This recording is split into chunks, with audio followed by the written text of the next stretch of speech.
Maisha yako yatakuwa kwenye usalama pale ambapo utakuwa na bima.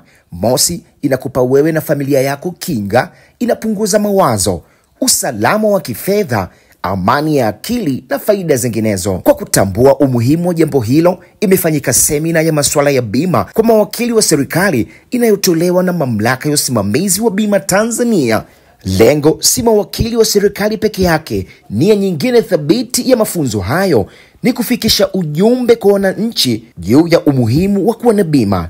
Mkurugenzi msaidizi ofisi ya mwanasheria mkuu Bwana Ipiana Mlilo anafunguka zaidi juu ya mafunzo hayo. Swala la bima ni swala ambalo ni muhimu sana kwa maisha ya watu.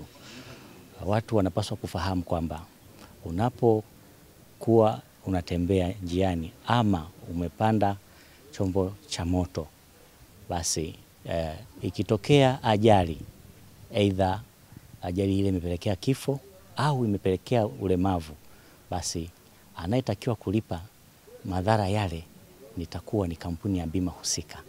Kwa ni jukumu la kila mwananchi kuhakikisha kwamba kabla hajapanda chombo chochote cha moto ajiridhishe kwamba chombo hicho kimekatiwa bima, ili janga hilo litakapojitokeza ile bima iweze kulipa yale madhara ambayo yatakuwa yamesababishwa na hicho chombo.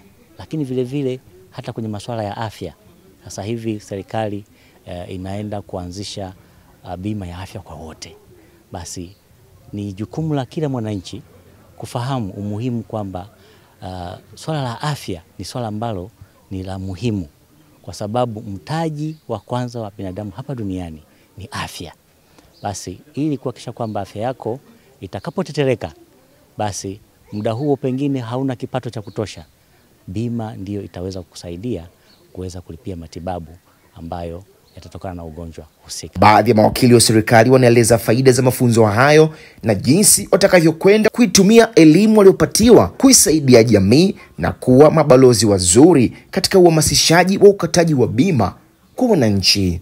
Hii ni sauti ya Rami Ramsey kutoka Ngasa TV. Ninaitwa Irene Msuya, ni wakili wa serikali kutokea ofisi ya mwanasheria mkuu wa serikali. Kwanza kabisa tunaanza kwa kuishukuru ofisi ya mwanasheria mkuu wa serikali kwa kuandaa mafunzo haya ambayo yatatusaidia sisi mawakili wa serikali kuweza kukuza ufahamu wetu kwenye masuala ya bima. Vile vile tunaishukuru sana ofisi ya TIRA kwa kukubali wito wa mwanasheria mkuu wa serikali kuweza kutoa mafunzo kwa mawakili wa serikali, kutupitisha na kutufahamisha na kutuelimisha kwenye masuala ya bima. Mafunzo haya yatatusaidia sana mawakili wa serikali katika ufanyaji wa kazi zetu za kila siku, hasa katika mikataba ambayo kuna masuala ya bima.